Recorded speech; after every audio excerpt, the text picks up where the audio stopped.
ओम आदेश नमः। हर हर शंभु। जय काल का। स्वागत है सभी लोगों का हमारे यूट्यूब चैनल तांत्रिक महाराज में। सभी लोग जुड़ जाएं। हर हर शंभु। आपके सामने एक बहुत ही प्रसिद्ध एक ऐसी साधना लेके आए हैं। एक नरसिंह साधना। विष्णु के अवतार माने जाते हैं भगवान नरसिंह माँ, जिनकी साधना के बारे में आज आपसे कुछ जानकारी साझा की जाएगी। तो साधकों हमारे चैनल से जुड़ जाएं और सभी लोग यह वीडियो ध्यान से देखें। अगर आपने हमारा यूट्यूब चैनल सब्सक्राइब नहीं किया तो यकीनन आपको ये चैनल सब्सक्राइब कर लेना चाहिए। यह साधना उन लोगों के लिए जिन लोगों पे प्रेत बाधा या किसी का बंधन कर रखा हो शरीर पे, या उनके ऊपर कोई तंत्र या किसी तरीके का भी कोई मरण प्रयोग जिन इंसान व्यक्ति के ऊपर किया है, अगर वह इंसान ये सिद्धि या इस साधना कर ले तो इन सब दुखों का निवारण हो सकता है। ओम आदेश। सभी लोग जुड़ जाएं। नरसिंह भगवान साधना। तंत्र के अनुसार नरसिंह की उपासना का अर्थ है एक विशेष साधना, यानी कि साधना सिद्धि। भगवान नरसिंह विष्णु के चौथे अवतार माने जाते हैं। तो साधकों, आप सभी को यह जान के बहुत खुशी होगी कि कैसे एक भगवान अपने भक्त के प्राण के बचाने के खातिर कैसे इस पृथ्वी पे अवतार लेता है और असुरों का सर्वनाश करता है। तो सभी लोग जुड़ जाएं। आज हम आपको भगवान नरसिंह की सिद्धि के बारे में बताएंगे। नरसिम्हा साधना, भगवान नरसिंह की उपासना। जो इंसान भी विशेष साधना करता है और उसके पश्चात पूरे शरीर को पवित्र साफ कपड़े पहनकर और घर का एक स्थान चुनकर भगवान नरसिम्हा का कोई भी फोटो लगा सकता है और उसके बाद दिया रखकर कुछ गेंदे के फूल और दिया जलाकर पुष्प और मिठाई और इत्र रख ले और आसन ग्रहण कर ले। भगवान नरसिंह साधना बहुत ही बलवान साधना है। यह शत्रु से रक्षा करती है और प्रहलाद के लिए भगवान नरसिम्हा ने इस पृथ्वी पर आकर अनेकों शक्तियों का प्रदर्शित किया। हिरण्यकश्यप। हिरण्यकश्यप एक ऐसा असुर था कि वो अपने आप को स्वयं भगवान होने का दावा करता था, कि कहता था हिरण्यकश्यप कि मैं ही सब कुछ हूँ, क्योंकि हिरण्यकश्यप को स्वयं ब्रह्मा जी का वरदान प्राप्त था जो उसने ब्रह्मा से हासिल किया था। और उसने कहा था कि ना मैं दिन में मरूँ, ना मैं रात में मरूँ, ना मैं जानवर से मरूँ, ना मैं इंसान से मरूँ, ना मैं स्त्री से, ना पुरुष से, ना कोई पंछी, ना कोई जानवर, किसी भी प्रकार से कोई भी इंसान या कोई भी जीव मेरा वध ना कर पाए। तो इस चीज़ का उसे बहुत ही अहंकार हो गया और उसके बाद वो अनेकों तंत्र क्रियाओं की साधना करना शुरू कर दिया। हिरण्यकश्यप ये भूल चुका था कि उसका पुत्र भगवान विष्णु यानी नरसिम्हा की बहुत ही साधना करता था, यानी कि भगवान विष्णु को अपने ही आराध्य, अपना स्वामी, अपना देवता मान चुका था, जिस चीज़ से उसके पिता हिरण्यकश्यप को बहुत ही क्रोध आता था, क्योंकि हिरण्यकश्यप अपने राज्य में किसी भी प्रकार से कोई भी विष्णु भक्त को नहीं देख सकता था। या तो वो उसका वध करवा देता था या वो उसे कहता था ये मार्ग छोड़ दो और स्वयं मुझे ही अपना भगवान धारण कर लो। उसे इतना अहंकार हो चुका था कि वो भूल चुका था कि इस पृथ्वी पे आकर उसे किस भांति रहना चाहिए। पुत्र प्रहलाद उनसे बहुत ही प्रेम करता था, भगवान विष्णु से, और उन्हीं के ही बारे में सोचता रहता था सुबह शाम। तो नरसिम्हा को ये बात कतई भी पसंद नहीं थी।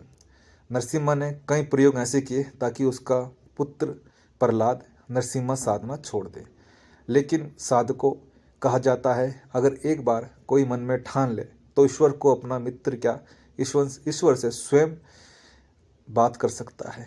यही बात प्रहलाद ने साबित की। आज आपको हिरण्यकश्यप के बारे में हम बताएंगे। भक्तों की रक्षा करते हैं।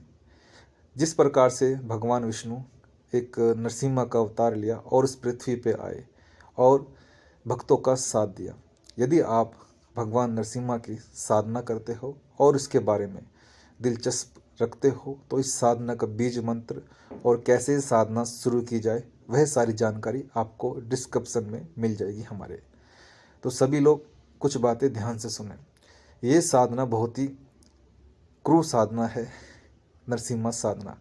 जब साधक इस साधना को सिद्ध कर लेता है तो बहुत ही बलवान और बहुत ही बुद्धिमान माना जाता है, यानी कि उसे किसी प्रकार से कोई भी उसका नाश नहीं कर सकता।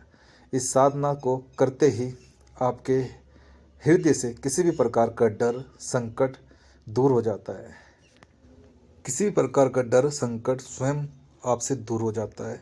अगर आप ये साधना करना चाहते हो तो ये साधना कितने दिन की होती है ये भी जानना बहुत ही आवश्यक है।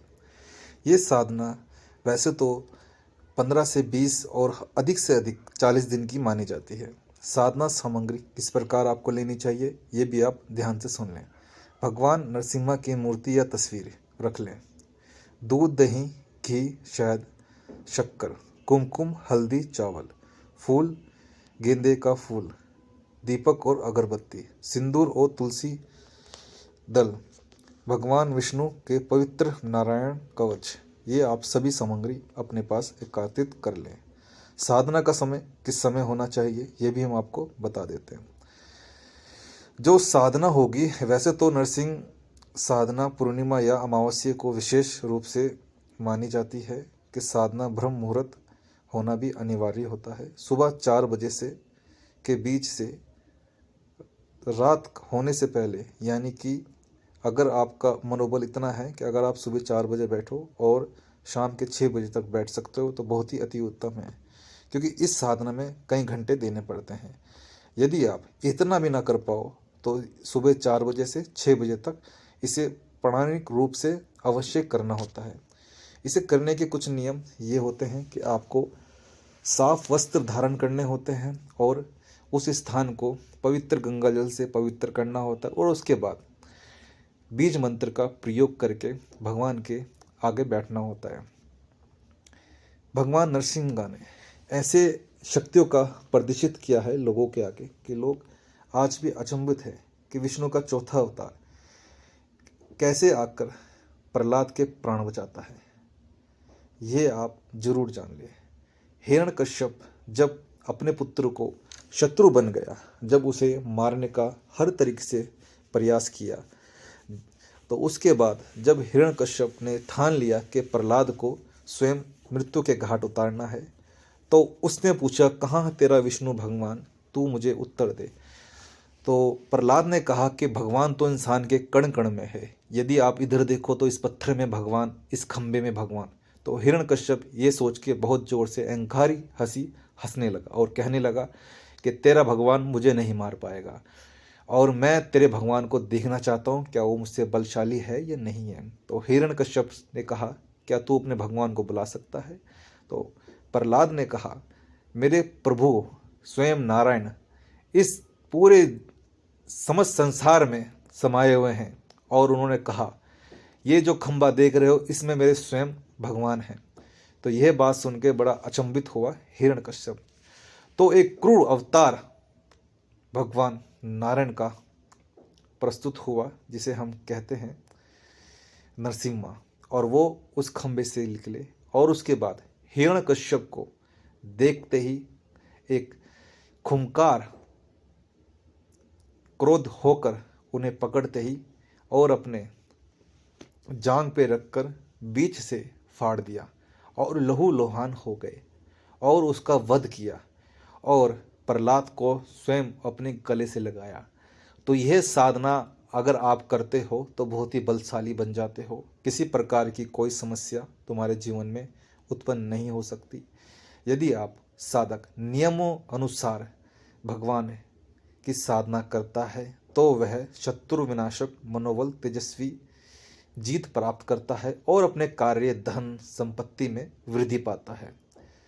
तो साधकों ये साधना बहुत ही तेजस्वी बहुत क्रूर है, यानी कि इस साधना को नियमों अनुसार ही करना पड़ेगा। इस साधना में किसी गलती की कोई गुंजाइश नहीं होती। यदि आप इस साधना के बारे में पूरी संपूर्ण जानकारी जानना चाहते हैं तो तांत्रिक महाराज से इसके बारे में स्वयं प्राप्ति करें।